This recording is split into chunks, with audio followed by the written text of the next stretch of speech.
Арыбаңыздар, урматтуу көрүүчүлөр. Эфирде мен Сейтек Качкынбай, кайрадан улустөр жана турмуш көрсөтүүсүнүн кезектеги чыгарылышы эфирде.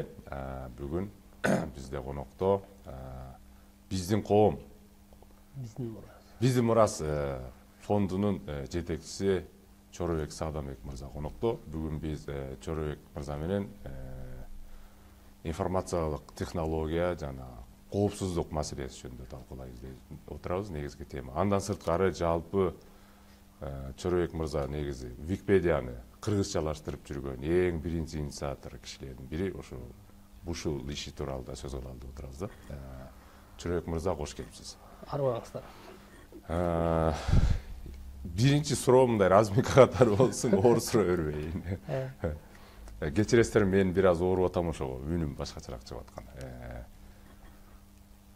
Биринчи суроом. Акыркы мезгилде анча көрүнбөй калдыңыз го. Эмне иш менен алек болуп атасыз?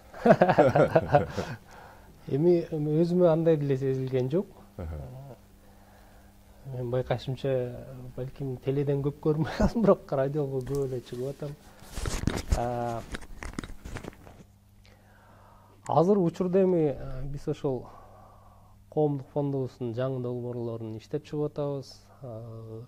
Ошол коомдук фондубузду дагы кийинки өнүгө турган баскычына чыгаруу үчүн кандайдыр бир баягы реорганизация кылып, анча-мынча курамын өзгөртсөкпү деген ойлор менен болуп атабыз. Ошол уюмдун курамын өзгөртөлү деп атасыздарбы? Уюмдашуу деп айтабыз да, институциализация деген сөз бар го.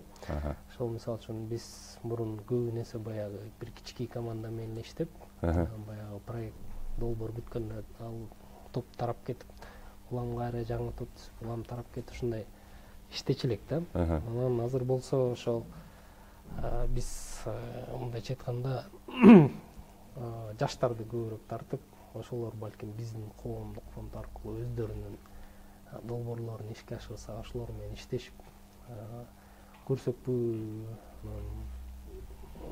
Балким биздин жанагы азыркы учурда курамды дагы алмаштырсакпы, өзгөртсөкпү деген мындайча айтканда бир ой жүгүртүп атабыз да, бирок эч кандай чечимге келдикпиз. Жаңы кан киргизип мүмкүн, Жаңы кан киргизип, байкалбай эле фонддун иштегенине 8 жыл болуп кетиптир да. 8 жылдын ичинде 10 чактан ашык долбоорду ишке ашырдык. Эми баягы жарым жыл сайын улам жаңы долбоор алып, кайра жарым жыл долбоор издеп иштей берген бул баскычты өттүк окшойт да. Анан биз ошо жана уюмдашуу деген бир баскычка өтсөкпү деген ошол азыркы негизги максатыбыз ошол болуп атат да. Эми баягы кезектеги долбоорду ишке ашыруу эмес, ошо уюмдун өзүн өнүктүрүү.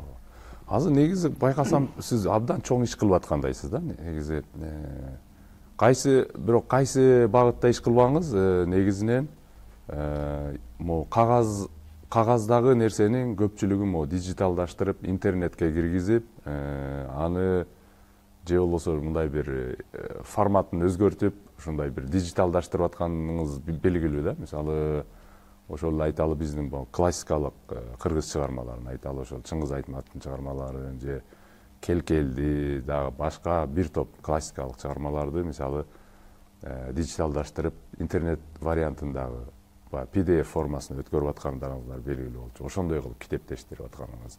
Андан сырткары кыргыз макалаларын же кайсы бир түшүнүктөрдү энциклопедия сыяктуу Википедияга кыргыз макалы кылып киргизип, мисалы кээде таң калып калам мен, мындай Википедияны издеп атып, кээ бир татаал түшүнүктөрдү карасам, кыргызча деп чыгып калат да. Анан башка тилдерде жок да, кээде кыргызча деп чыгып калганда мен кээде атайын эле текшерип көрөйүнчү деп мындай кирип коем. Эми мындай өтө көп болбосо да, бир аз болсо дагы кээде кабар болуп калат, анан түзүк деп калам да. Бул жактарынан оюмча сөздүн ачыгы, бул негизи министрликтер кыла албаган ишти сиз жалгыз өзүңүз эле кылып атасыз да. Эми арийне командаңыз менен кылып атасыз. Мүмкүн сизден дагы оюмча биздин Маданият министрлиги дейбизби, же билим берүү министрлиги дейбизби, ушулар сизден үйрөнсө же сиз менен кызматташса да болмокпу дейм да. Биз деле ачыкпыз андай кызматташууга, жакшы эле болмок. Эми анткени ошондой дижиталдаштыруу санариптик форматка өткөзөм, бул мезгил талабы болот баягы. Бүгүнкү күндө жана акыркы медиа отчетту алып карасак, аженде бизде жана сатылган симкалардын саны 7 миллиондон ашып калганбы ушундай да. Жалпысынан жана сен көрсөң керек, мен Facebookка чыгардым, ошол отчетту карап көрүп, бизде жалпысынан ошо интернеттин жеткиликтүүлүгү 70%тан 85%га чейин ушундай экен да. Орточо эсеп менен 80%. Бул биздин өлкөдө? Биздин өлкөдө. Эң алдыда Нарын облусу экен 85%. Бул да кызык көрсөткүч да. Дегеним азыр ошо жаштардын баары интернетте. Мисалы үчүн Инстаграмда 1 миллион киши дейт, Фейсбукта 700 миң, Одноклассниктарда 700 миң бар экен. Ошол кишилердин баары эми баягы күнүгө барып китепканадан китеп окубайт да. Азыр эми баары ушундай болуп калбады. Жеткизип бериш керек. Ыңгайлуу. Ошол менен иш менен негизи баштаганыбыз көп эле болгон. Жана өзүң айткандай жана Келкел, Сынган кылыч, ушул сыяктуу китептерди, Манас эпосун биздин KG деп эң башында ошо 2010-жылы ошол сайтты баштап ошондо баштаганбыз. Андан жана Википедияга келдик, андан да көп долбоорлор болду. Ошол эми Википедия биз бул кыргыз энциклопедиясы менен көп иштештик. Ошондуктан аженде жанагы сен айткандай көп кызыктуу маалыматтар чыгып калат. Андан сырткары да көптөгөн энциклопедияларды биз чогултуп ошонун маалыматтарын да Википедияга киргизип атабыз. Андан сырткары биз кайра эле ошол интернетте көп нерсе жаштар жүрөрүн эске алып, мисалы үчүн былтыр жана Сорос фонду менен биргеликте Wiki-Translate деген долбоорду ишке ашырдык. Анын негизги максаты ошо жаштарга чынында кызык болгон бул поп маданияты, мисалы үчүн поп жылдыздары, кино жылдыздары, жазуучулар, дүйнөдөгү эң көп талап кылынган, окулган, баалуу чыгармалар жөнүндө макалалар, ошондо жана IT технологиялар, илим жөнүндө, окумуштуулар жөнүндө, жазуучулар жөнүндө ушундай жаштарга кайсы темалар кызык болсо, ошолор жөнүндө маалыматтарды, мисалы үчүн англис Википедиясынан алып, которуп кыргыз Википедиясына киргиздик. Статистиканы карап көрсөк, бул кылган ишибиз менин оюмча аябай жакшы болду. Анткени мурун мисалы үчүн кыргыз Википедиясына бир айдын ичинде мисалы үчүн 1,5 миллион жолу кайрылуу болсо, азыр 2 миллион кайрылуу болуп, ушундай болуп, анда көрсөткүч жакшы өнүгүп атат да. Ошо менен иштеп атабыз. Мисалы үчүн ошол эл аралык донорлор менен иштешип атабыз. Эгер биздин министрликтер иштешебиз десе, биз өзүбүздүн билген тажрыйбабызды бөлүшүп иштешүүгө даярбыз.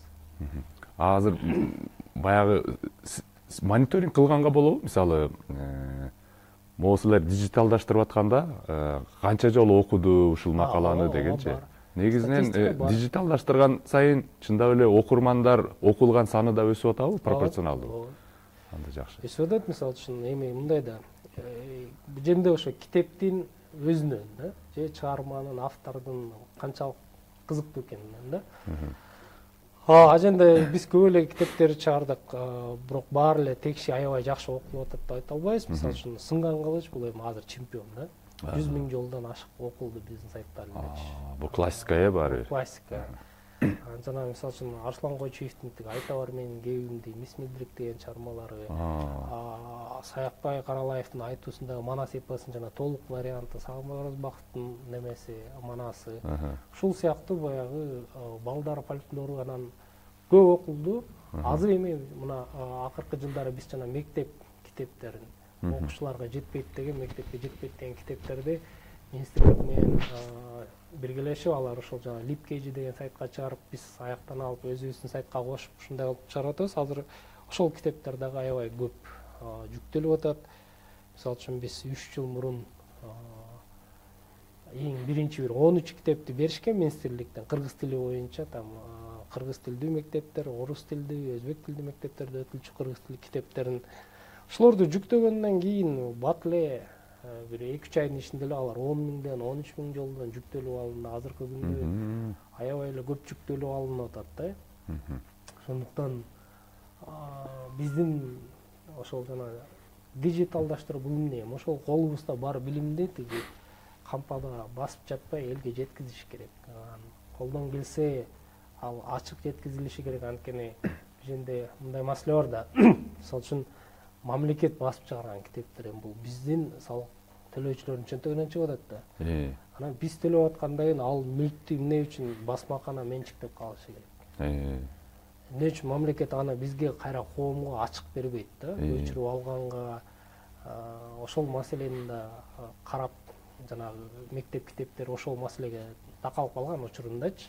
Жана Элвира Сариева министр болуп турганда ошол маселени негизи чече алдык биргеликте. Азыр эми менимче азыр туура болуп атат. Мисалы үчүн биз угуп атабыз, өткөндө басмаканалар арстанып келип турем, биз чыгарган 350 сомдон саткан китепти тиги силердин сайттан алып алып, тиги немеде филармониянын астында немеде дүкөндөрдө басмакана жер төлөөдөгү китеп саткан немелер барго, пират китептери 150ден сатылып атат. Андай болбойт. Кандай болбойт эми? Мамлекет силерге бир жолу төлөп берди. Силер алга баягы алчу пайдаңарды алдыңар. Анан биздин мамлекеттин негизги максаты эмне болуш керек? Балдарга колдон келишинче китепти арзан же бекер жеткизүү. Анан ошол сайттан бирөө алып, аженде эми пираттыкты айтканга болбойт, анткени лицензиясы өзү көргөзүп турат, муну эркин пайдаланууга болот деген лицензия менен чыгарылган. Демек аны ошол каалаган киши сиз деле балаңызга керек болсо сайттан жүктөп алып, ошону китеп түрүндө кылып чыгарасызбы, же Xerox'тан жөн баягы көчүрүп чыгарып берип коесузбу, же керектүү барактарын чыгарып бересиңерби? Ошондой китеп кылып чыгарып сатса болот. Эгер 350 сомдон сатылып аткан китепти эгер жеке басмаканачылар 150 сомдон сатып атса, бул коом үчүн утуш. Басмакана үчүн уттуруп атат деп айта албайм, анткени алар биринчи жолу басып чыгарганда өздөрүнүн пайдасын алган. Андан сырткары министрлик менен болгон келишим боюнча эгер министрлик ошол китепти кайра дагы мисалы үчүн там бир 5000, 10 000 нуска менен басып чыгарабыз десе, алардын баягы артыкчылык немеси мүмкүнчүлүгү бар. Биринчи кезекте ошолорго кайрылып, ошолордон баягы талапты алыш керек да. Ошол эле учурда ата-энелер болобу, алардын тобу болобу, өзүбүз басып чыгарып, өзүбүз эле жазып алабыз китепти десе, биз да аларды тийбайбыз. Ошон үчүн ачык берилет да бизде. Ушул жана мамлекеттин эсебинен чыгарылган мазмундар китеп эле эмес, менимче көп эле нерсени ушундай ачык лицензия астында коомго ачык жеткиликтүү кылса, биз ылдам өнүк болупбуз да. Негизи китеп окуу жөнүндө акыркы мезгилде мындай угуп калам, мында арыздангандар көп да, китеп окубай калышты. Деги эле баары эле телефон чукуп калды, алуу дейт. Дагы айтылып жүрөт. Анан бирок мен негедир ушул сөздү Жапанда жүрүп түшүнбөдүм башындачы. Эмнеге андай депчи. Себеби Жапанда эмнегедир баары эле китеп окуйт да, таң каласың. Же мен өзүм ошондой чейреде эле жүрүпмүн, университеттен чыкпай жүрөм, ошон үчүн билбейм деп ойлосом, андай эмес. Мен тиги кендого кетип атамбы, же эртең менен келатамбы сабакка, же кечинде кетип атамбы, же башка жака кетип атамбы метродо. Карасаң, телефон чукуп турганы да бар, бирок отуруп алып эле гезит же китеп окугандар аябай көп.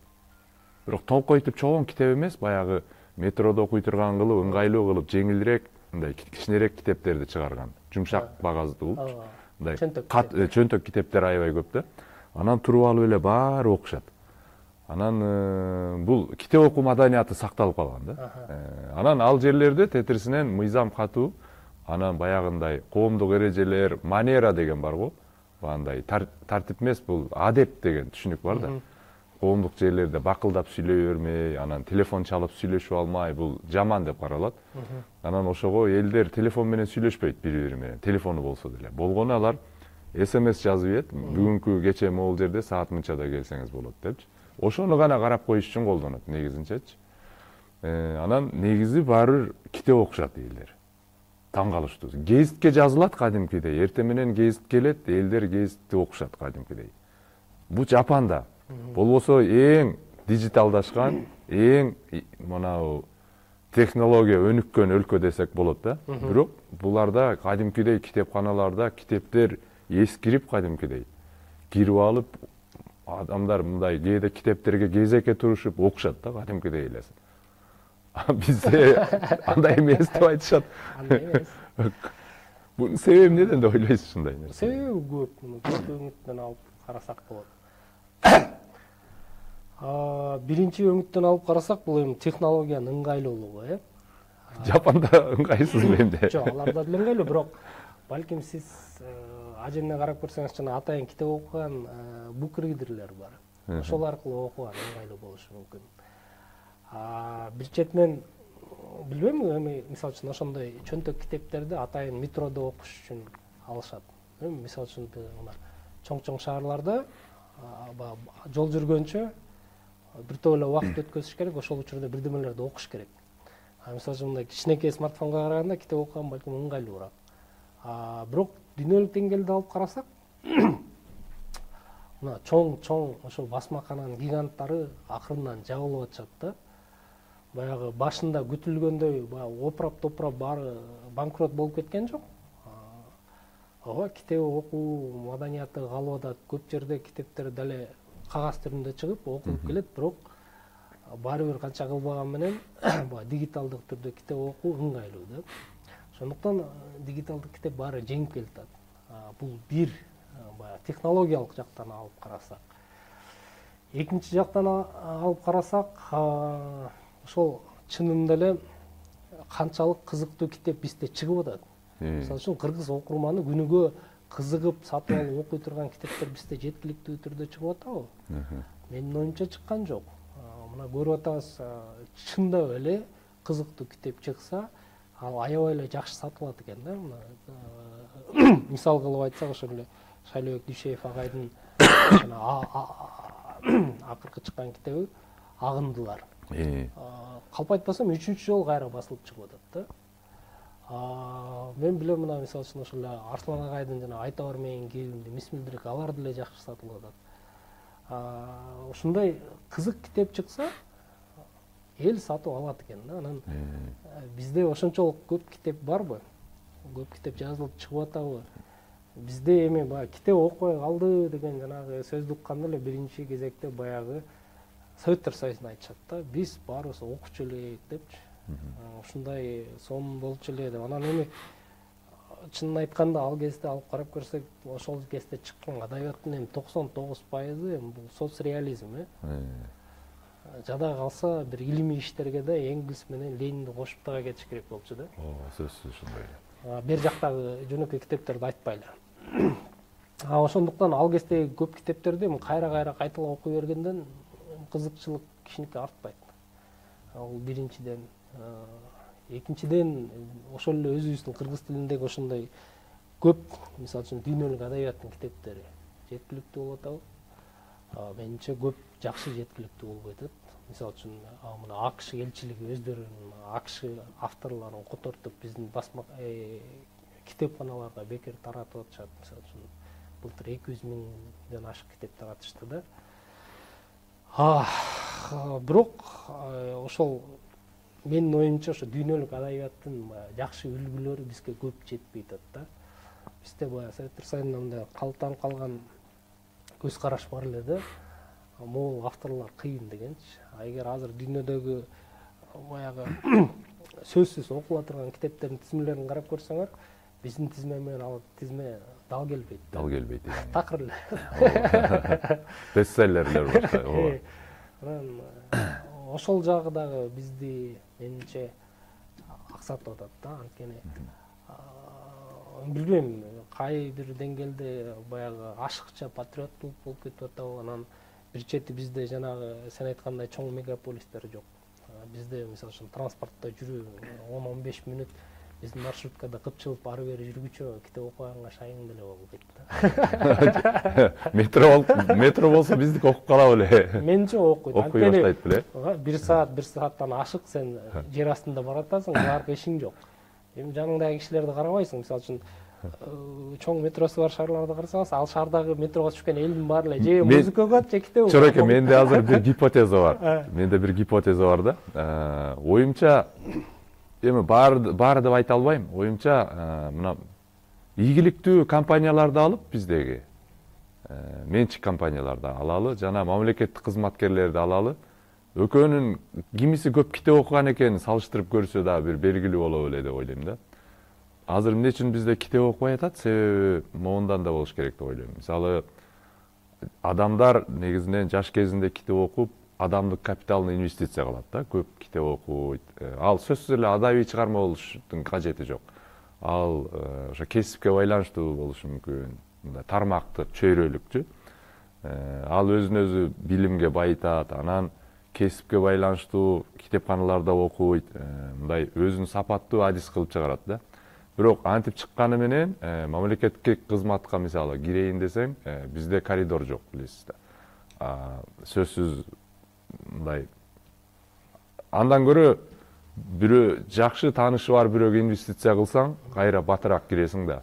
Ошон үчүн оюмча мындай китепке окууга муктаждык мындай жоктойбу дейм да, бир четичи. Анан экинчиси, эгер менчик ишканалар болсо, алар көбүнчө прибыль ва кирешени көздөгөн үчүн аларга негизинен тууганчылык, таанышчылык маанилүү эмес да. Мисалы, алар ишкананын өнүгүшүнө мындай кызыктар болгон үчүн өздөрү, ошон үчүн сапаттуу кадрды алганга аракет кылат. Жана алар сапаттуу кадр негизинен бул китеп окуган киши болот деп ойлойм да, бир жок эле дегенде 50%-чи. Ушундай да гипотезам бар да, бир четичи. Ушундай болушу мүмкүнбү дейт. Неме экөөнү салыштырып гипотезалык түрдө айтса болот, бирок негизи кызык болмок да, мындай изилдөө кылып көрсөчү. Бирок ушул жерде дагы бир биздин маалымат мейкиндигинин өзгөчөлүгү. Коррупция да негизги себеппи дейм да.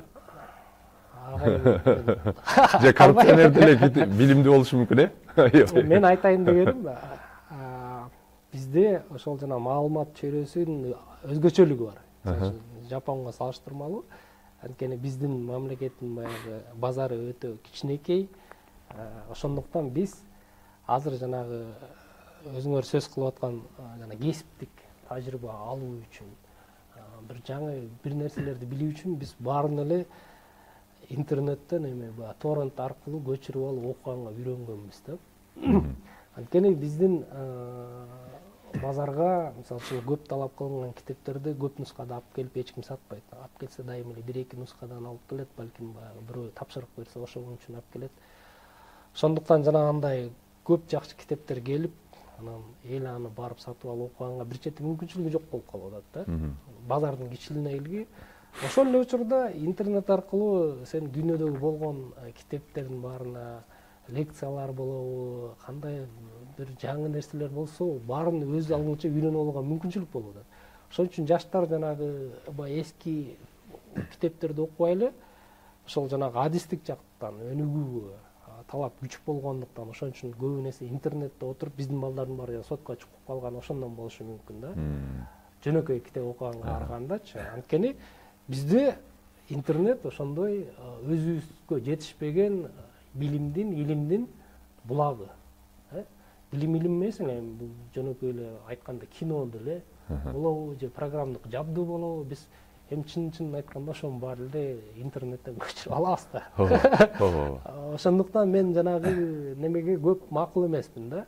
Мисалы үчүн бизде китеп окубай калды деген. Эми китеп бул эмне? Китеп бул деле медианын бир түрү. Учурунда башка алып жүрүүчү медиаларга караганда экономикалык жактан ыңгайлуу жана пайдалуу болгон. Азыр болсо билим берүүнүн, илимди өнүктүрүүнүн башка жолдору чыгып атат. Мисалы үчүн видео аркылуу сабак берүү, менин оюмча, баягы жөн эле мугалим курулай сөз менен айтып бергенге, мындай жөн эле китепте караганда видео сабак аркылуу көргөзсө, жеткире турган маалымат көп жеткиликтүү, көп түшүнүктүү болот. Ошондуктан азыр балдардын баары эле YouTube'дан өзүнө керектүү нерсе баарын карап үйрөнүп алат экен. Мен деле акыркы кезде ушундай кылам. Мен мисалы үчүн мурун эч качан машина оңдочу эмесмин да. Анан азыр YouTube'дан карап майда шүйдөсүн өзүм оңдоп алганды мен деле үйрөнүп алдым да. Ошондуктан мен айтайын дегеним, китеп бул алып жүрүүчү, кагаз китеп алып жүрүүчү. Негизги байлык бул ичиндеги мазмун, контент. Ошо контентти берүүнүн азыр жолдору өзгөрүп атат. Ошол контент биздин балдарга көбүнесе азыр интернет аркылуу жеткиликтүү болуп аткандыктан биздин өзүбүздө жок нерсе. Биздин балдардын баары интернетке окуп атат, бирок ошол эле учурда алар интернетке кирген менен такыр билим албай калды дегенге жатпайт. Тескерисинче алар баягы практикалык мындай иш жүзүндө үйрөнө турган нерселерди интернет аркылуу ылдам өздөштүрүп атышат. Бирок Чороке, бир сөзүңүзгө бир жериңде макул эмесмин деп ойлойм. Негизи Википедия, интернеттеги маалыматтар, сөздүн ачыгы, бул көбүнчө энциклопедиялык бир нерсе жөнүндө гана кабар берген учуру көп да. Бирок эмне үчүн деген суроонун жообун бере албайт экен көпчү. Азыр мен айтып өтөйүн. Эгер бир нерсени терең түшүнүп, адис катары болбосо деле ошол чөйрөнү түшүнүп, ошол жактан кете турган болсоң, мисалы, мен өзүм политология жөнүндө, экономика жөнүндө китептерди карасам, эми арийне орусча жок, жакшы китеп негизи окуган эмесмин. Бүт мен инглисче окугам, жапонча окугам. Азыр ошол китептерди бул жерден карасам, керек болсо муну биздеги Америка университетинде китепканасынан мен көп китепти таппадым. Анан интернеттен атайын, мисалы, Васыдада ал университет жылына $1 миллионго жакын акча төлөп, дүйнө жүзүндөгү бүт баягындай интернет журналдарга мындай аксесс ачып берет эле да. Мен ошого паролду киргизип эле, эмне деген дүйнө жүзүндөгү бардык китептердин же журналдардын интернет вариантын алып алып эле принт аут кылып, аны китеп кылып алып окуй берчүмүн. Бул жерде керек болсо аутса да жок да алчы. Бул менмин деген университеттечи. Аябай эле күлкүлүү да. Анан кийин мындай сапаттуу китеп баары бизде жок, сөзүн ачыгы Кыргызда. Ал эми сиз айтып аткан нерсе, машина жөнүндө айтканда, бизде интернеттен азыр информацияны YouTube'тардан үйрөтүү жөнүндө алганда биз поверхностный, үстүнтөн гана нерселер бар. Айталы, бул BMW, сиз жакшы көрөсүз, бул эшиги болот, бул капоту, бунун астында мотору, бул багажы деп эле коет да. А бирок мотористтин ишин үйрөтө турган аягына чейин, же ходовщикти үйрөтө турган, же маляр болуп кузовщикти үйрөтө турган, толук ийне жибине чейин көрсөтө турган китептер, бул ошол чөйрөдөгү китептерди терең оригиналда инглиз тилде окуп, терең багытка алып кете турган китептерди окумайынча ага жетпейбиз боюнчачы. Жана жок деп ойлойм да.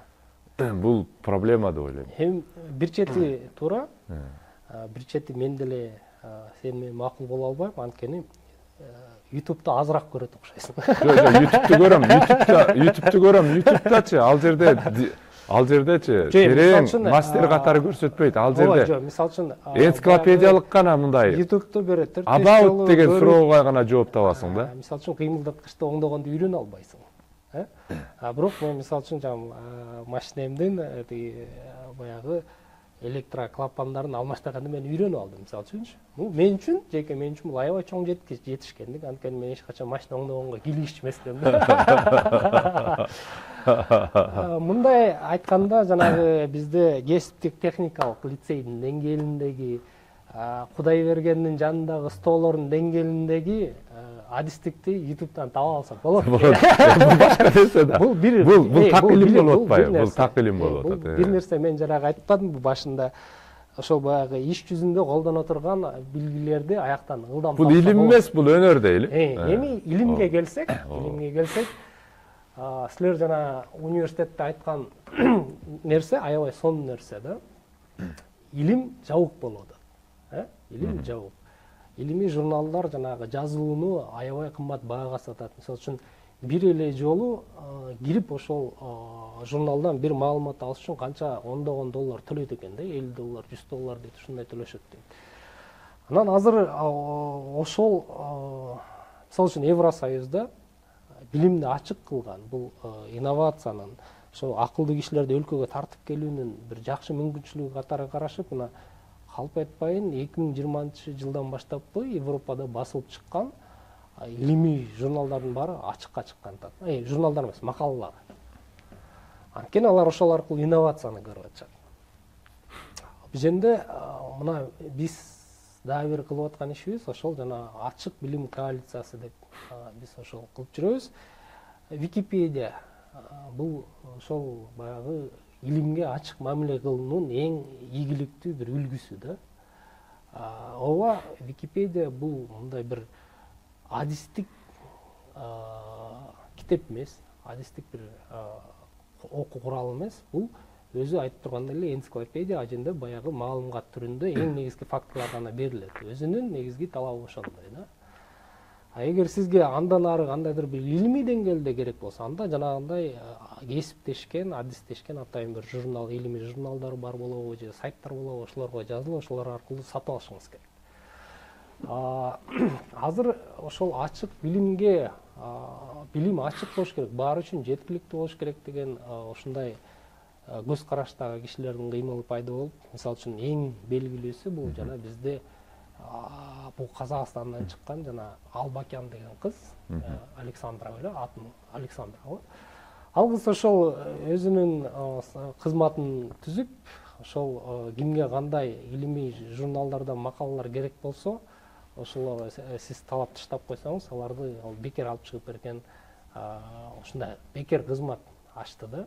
Ошол аркылуу калп айтпасам, аженде 2 миллиондон ашык илимий макала азыр ачык жеткиликтүү да. Ушундай кыймылдар аркылуу менин жеке пикиримде, ошо биздин коалицияга кирген биздин пикирлештер, ушу илим ачык болсо, мисалы үчүн биз кыргыз мамлекети көп утмакпыз да. Ошон үчүн биз билимдин ачык болушун колдошубуз керек деген ойдомун да. Анткени мына өзүңөр айтып атпайсыңар, ушул маселе экенин көрүп атам депчи. Ооба, бул чын эле маселе. Кайра эле дагы туура нерсени айттыңар. Мисалы үчүн орус тилинде андай сапаттуу китептер жок. Орус тилиндеги китептер бул чынында англис тилинен эле оодарылып алган китептер.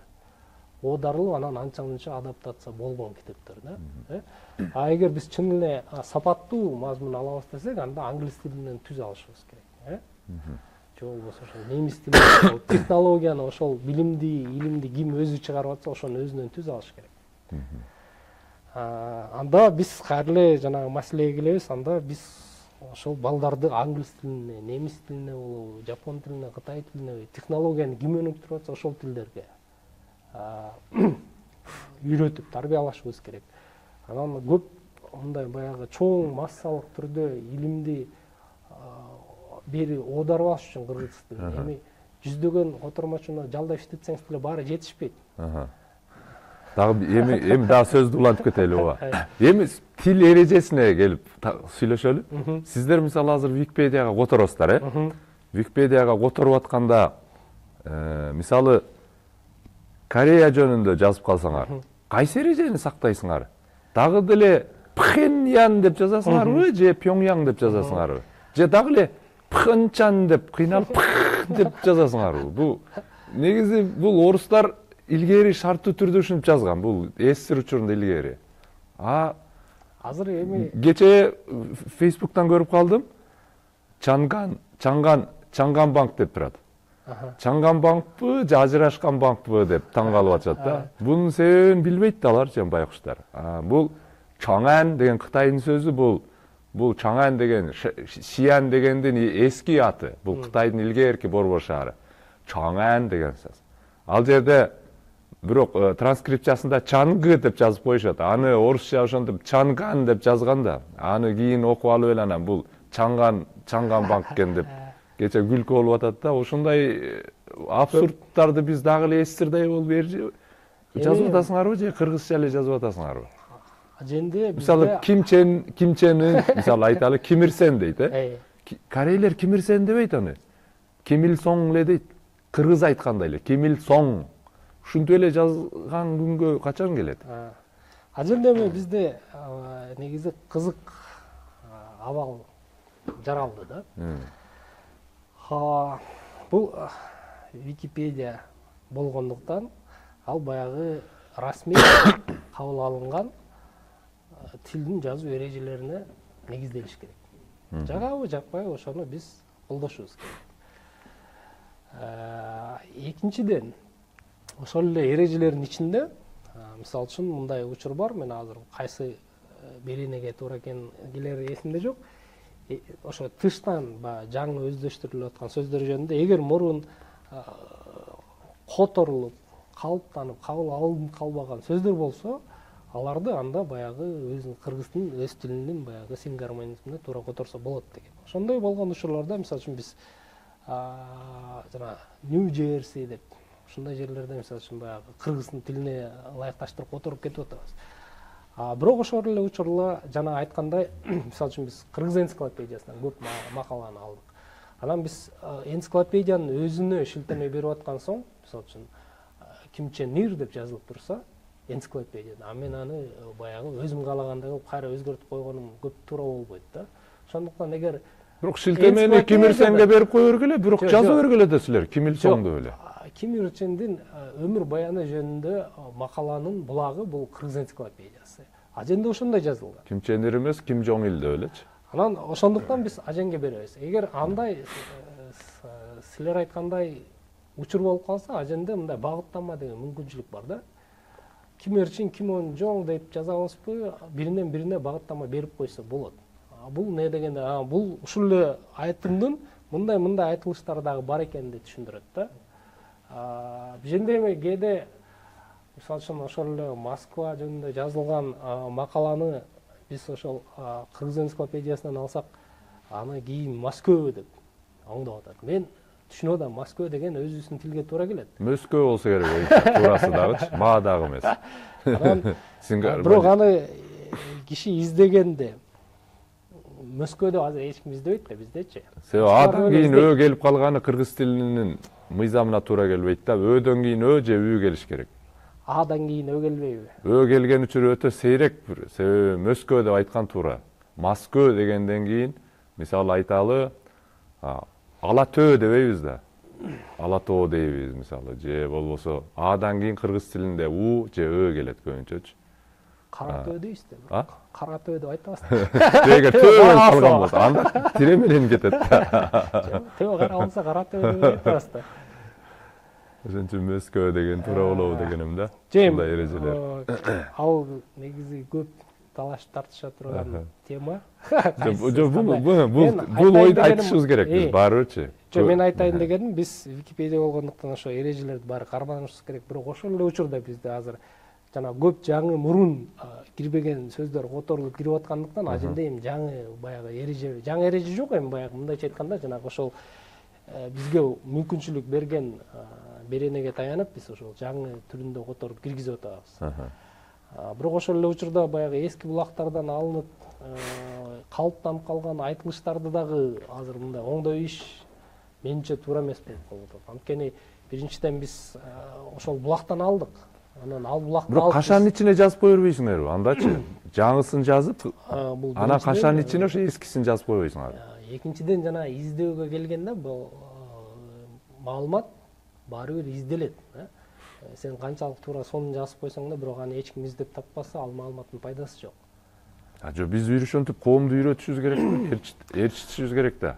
Биз туура немегечи. Бирок ал эсирден калган нерсени менимче кыла бербейт. Бул акырын жуулуп барчу нерсе да. Мисалы үчүн тилге кайсы сөздөр өзү биринчи эле оңой кирип кетип атса, ошондой изделип баштайт да. Мисалы үчүн жеңи жок деп туура жазылат, бирок эч ким жеңи жок деп жазып издебейт.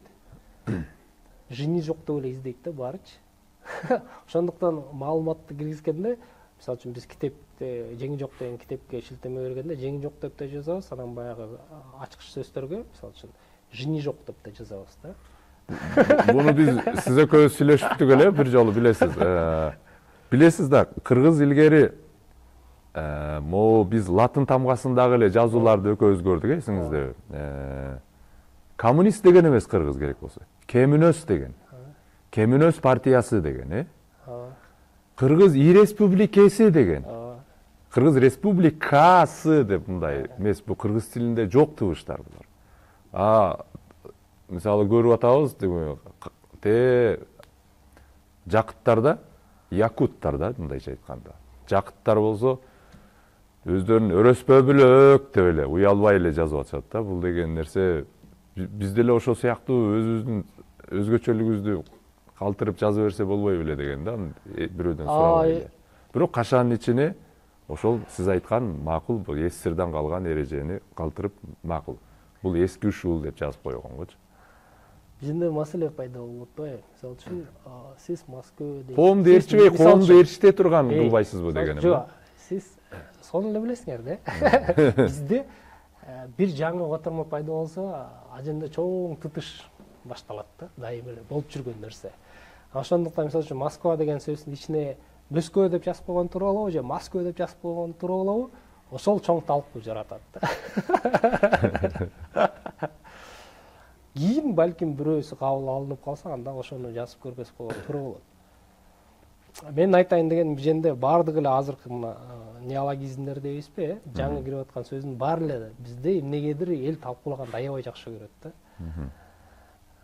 Анан анын баары менен тартышып отурганга мен мисалы үчүн жеке эч кандай кызыкчылыгым жок. Мейли талкуу боло берсин да, талкуу боло берсин мейли. Бир жума Фейсбукта талкуу боло берсин. Бир жума болсун, 10 күн болсун, бирок акырын ушундай деле болот турбайбы деп көнөт да. Бир жыл өтөт, 2 жыл өтөт. Мисалы алкыш деген сөздү канча мен 10 канча жыл мурун алкыш деген сөздү баштайлы деп белгилүү маданий ишкерлер, мындай маданиятта жүргөн бир 3-4 кишиге айттым.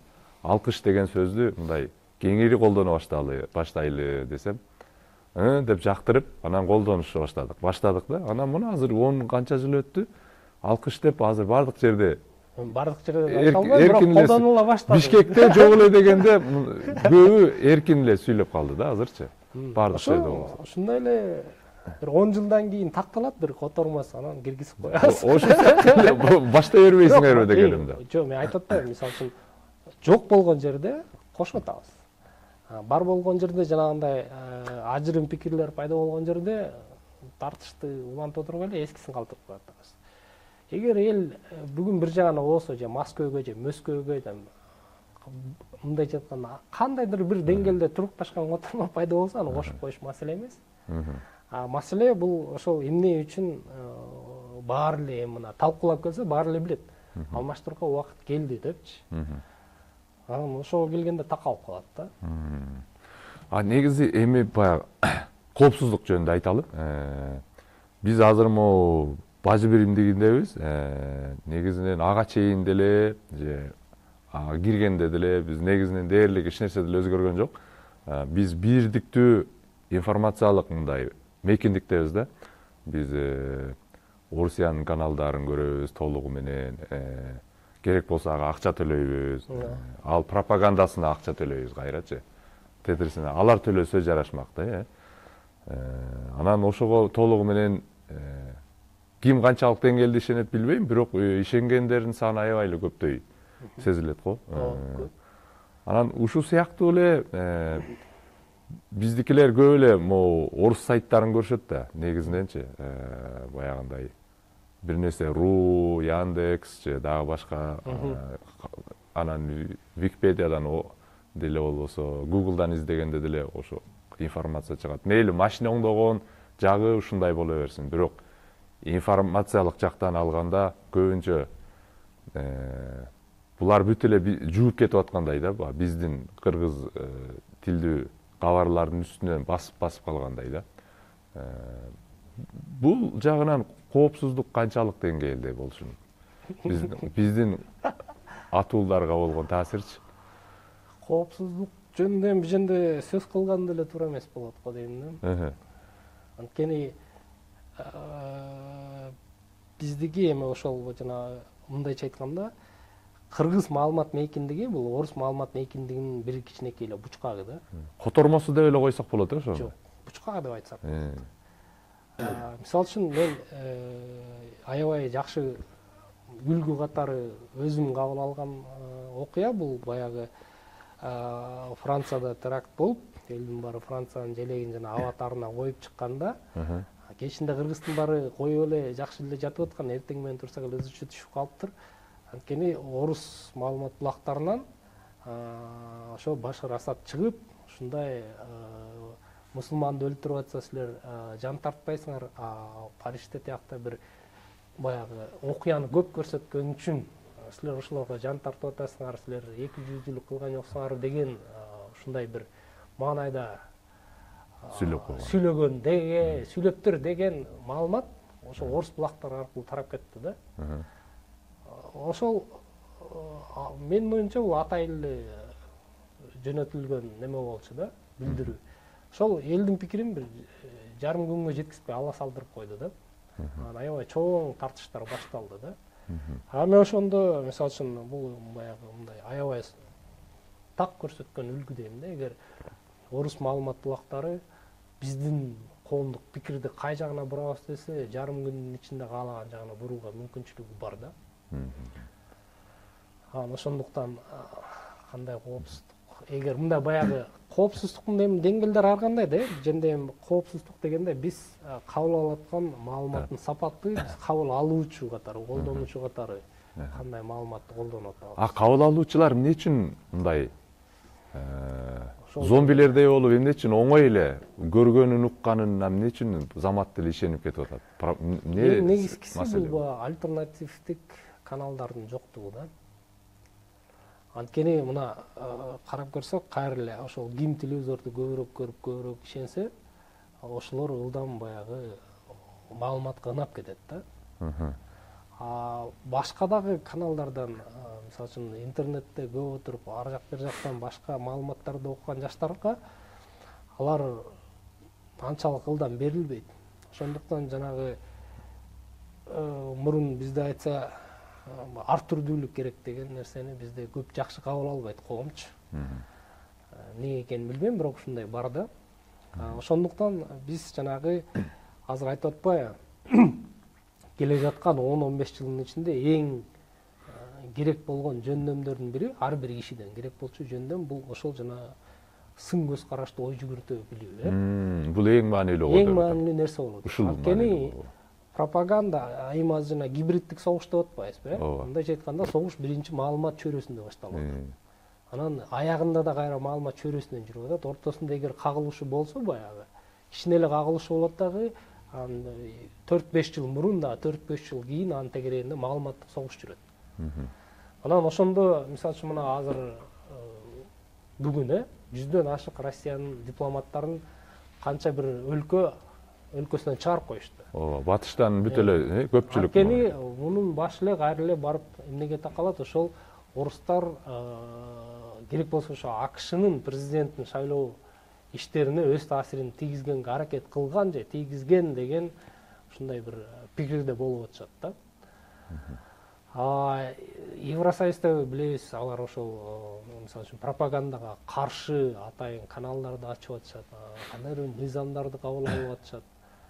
Алар мындайча айтканда маалымат чөйрөсү бул коопсуздук жарата турган чөйрө экенин мындайча айтканда түшүнүп атышат да. Баса билесиз да, батышта деген Russia Today деген канал бар, инглиз тилде чыккан, жана Спутник.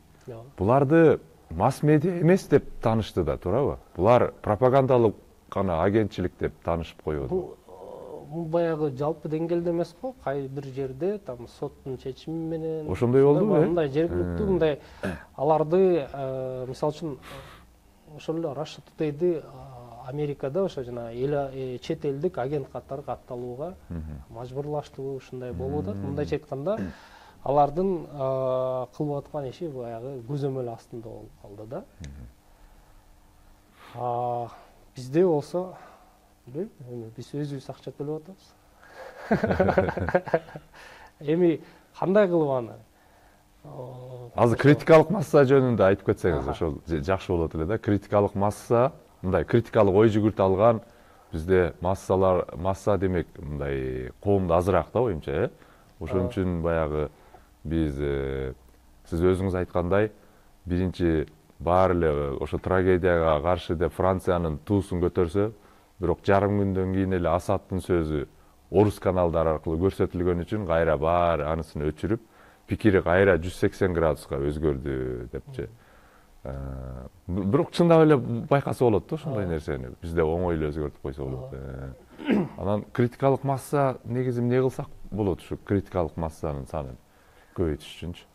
Көбөйтүш үчүн эми механизмдери кандай жолдор бар? Менин оюмча бул кайра эле интернет азыркы эми Кудайга шүгүр, жана айттык 85-86% республика боюнча жетиштүү болуп калды деп. Бирок бар болгону менен анын баягы ылдамдыгы өтө асып кетет. Кичинекей маалымат үчүн аябай көп убакыт кетип атат. Анан ошон үчүн жанагы ар бир айылга чейин, кичинекей айылдын баарына чейин оптикалык интернет каналдарын жеткизүү менин оюмча аябай маанилүү иш болуш керек да. Мына Кудай буйрса азыр мына $50 миллион ошо дигитал касса деп ошо анын бир компоненти катары ошо дигитал касса Кыргызстандын ар бир айылына чейин ошо оптикалык канал тартып ошол аркылуу жогорку ылдамдыктагы интернет берүү мүмкүнчүлүгү каралып атат. Ошол аркылуу менин оюмча бизде канчалык ошо жанагы айткандай альтернативалык маалыматтарды көп көрө алышса, анда ошондой масса пайда болот. Масса жаратуунун эң ушундай бир жолу катары бул техникалык мүмкүнчүлүк. Экинчи жолу катары мына мен дайым эле айтып келем, бизде шаарды карасаң баары эле акылдуу, бирок айыл жерине барсаң такыр бөлөк пикир. Эмне үчүн дегенде бизде эми ошо биздин акылдуу кишилердин көбү жалаң эле орусча сүйлөп, орусча ой жүгүртөт. Алардын жакшы акылы, жакшы экспертизасы айылга жетпейт. Алар бир тилде сүйлөп, шаардыктар бир тилде сүйлөп, анан бири-бирибизди түшүнбөгөндөй болобуз. Ошон үчүн мүмкүнчүлүк болсо ошо биздин баягы алдыңкы катардагы интеллектуалдар, экспертиза, илимий барлар. Мондай талкуулар бизге керек экен да кыргыз тилинде. Кыргыз тилинде өткөзүшсө. Мына азыр жакшы, Кудайга шүгүр, өзгөрө баштады. Кичинеден да болсо өзгөрө баштады. Ошол эле тренингдер кыргызча өтүп калды. Ошол мындайча айтканда бизде менин оюмча биздин мамлекеттин немесине караганда, аракетине караганда ошо эл аралык донорлордун аракети көбүрөөк болуп атат. Ошо билимди, илимди, ошол жөндөмдөрдү айыл жерине кыргыз тилинде жеткизбекчи. Ушундай болот. Менин оюмча ошол экинчиден ошо бай экспертиза, илим, билим ошонун баары кыргыз тилине өтүш керек. Үчүнчүсү оюмча инглиз тилди таркатуу дагы маанилүү эмеспи? Ал дагы бар.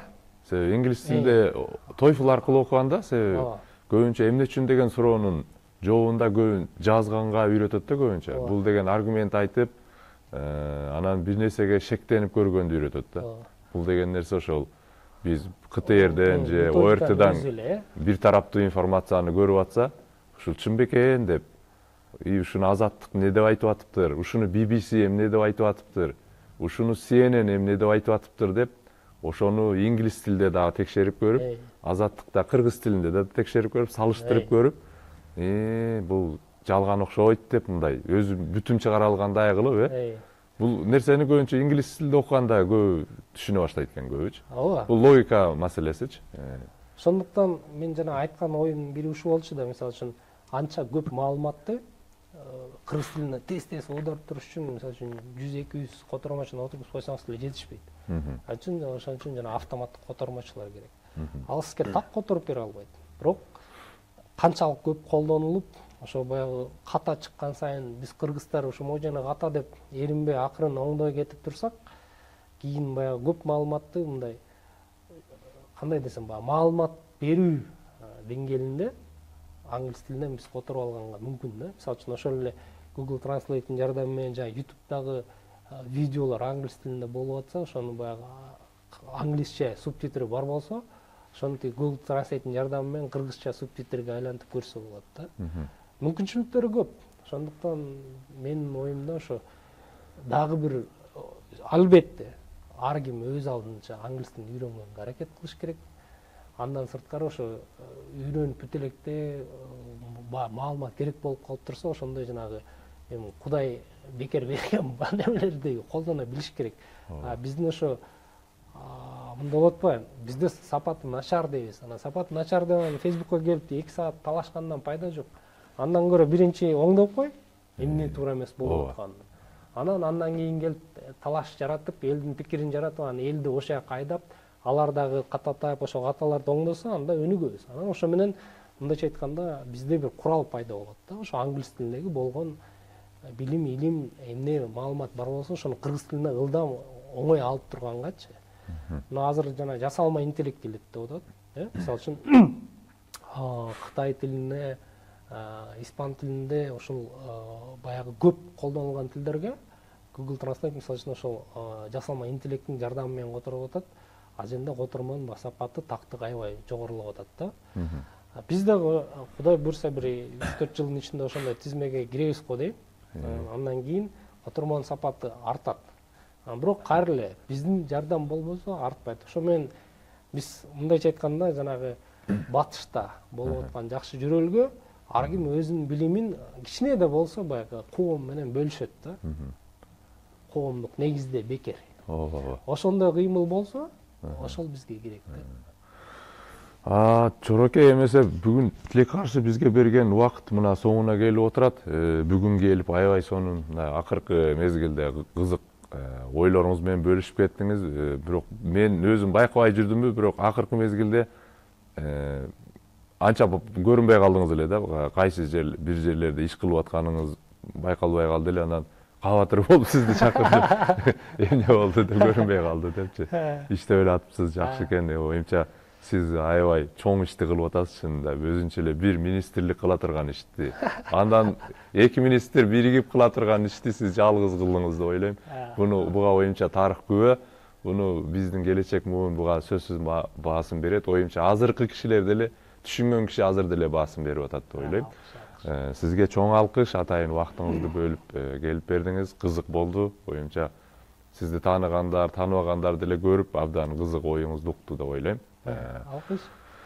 Урматтуу көрүүчүлөр, ушуну менен биздин бүгүнкү улус төр жана турмуш көрсөтүүбүз соңуна келип чыкты. Эфирде мен Сейтек Качкынбай болдум. Эмесе кайрадан көрүшкөнчө сиздер менен кайыр кош дейм. Жакшы отуруңуздар.